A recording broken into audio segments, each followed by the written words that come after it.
Fry दाखवणार आहे। चला तर आपण आपली रेसिपीला सुरुवात करूया। हे बोंबील फ्राय करण्यासाठी घेतले, ह्याला मध्ये मी चिरून घेतले।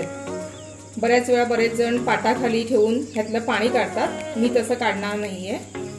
हे रशासाठी बोंबील घेतलेले आहेत। कोथिंबीर, एक आल्याचा तुकडा, मिरची आणि एक कांदा लसणाचा सोलून घेतलेला आहे। हे आपण ह्यांचं वाटण करणार आहोत। एक टॅमॅटो, 2 चमच्यातला मसाला घेणार आहे, 1 चमचा हळद आणि कोकम आगळ आपण वापरणार आहोत आणि चवीनुसार मीठ वाटण घेतलेलं आहे। अर्धा चमचा चवीनुसार मीठ, 1 चमचा आपण हे मी याला मिक्स करून व्यवस्थित एक 15 मिनिटांसाठी लावून ठेवणार आहे। त्याच्यावर आपण लिंबू पिळणार आहोत, ते मी आता 15 मिनिटांसाठी असंच ठेवणार आहे। 2 पळी आपण तेल घेतलेले आहे, त्याच्यात मी हे टॅमॅटो टाकते।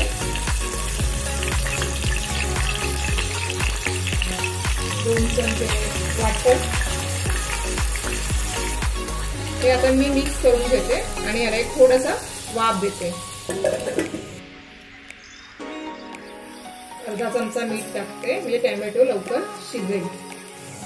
टॅमॅटो आपला आता थोडं शिजलेलं आहे। मी 2 चमचे मसाला टाकणार आहे, याच्यामध्ये 1 चमचा हळद टाकणार आहे। हे आपण मिक्स करून घेणार आहोत। आपण त्याच्यात बोंबील टाकतो, बोंबील टाकले आहेत। आता मी याला मिक्स करून घेते। कोकम आगळ टाकते,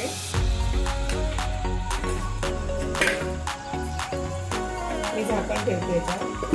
आपण झाकण ठेवून याला छानपैकी वाफ आली आहे। मी आता त्यात पाणी टाकते। 4 माणसांसाठी मी रस्सा ठेवणार आहे, त्याच्याप्रमाणे आपण अर्धा पेला पाणी टाकणार आहोत।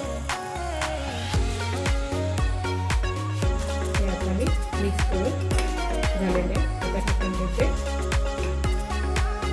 मी याच्यावर झाकण ठेवते आणि आपण एक उकळा घेणार आहोत।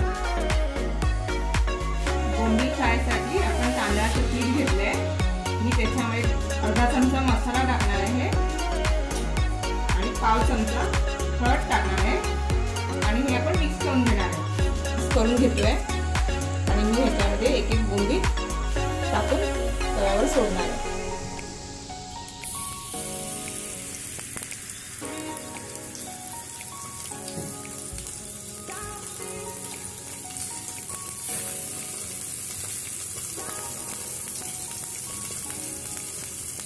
तांदळाचं पीठ टाकल्यानंतर बोंबील आपले कुरकुरीत होणार आहेत।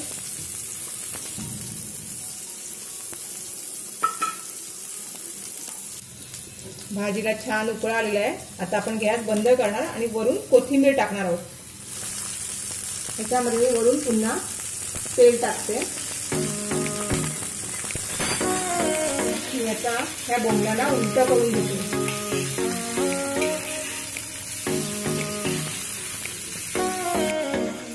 आपला भात रेडी झालेला आहे, छानपैकी बोंबलाचा रस्सा रेडी आहे आणि आपले बोंबील सुद्धा फ्राय झालेले आहे।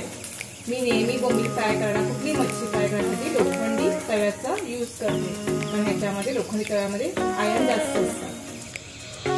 आपले बोंबील आता कुरकुरीत झालेले आहेत। मी आता गॅस बंद करते। माझी व्हिडिओ तुम्हाला आवडली असेल तर लाईक करा, शेअर करा, सबस्क्राईब करा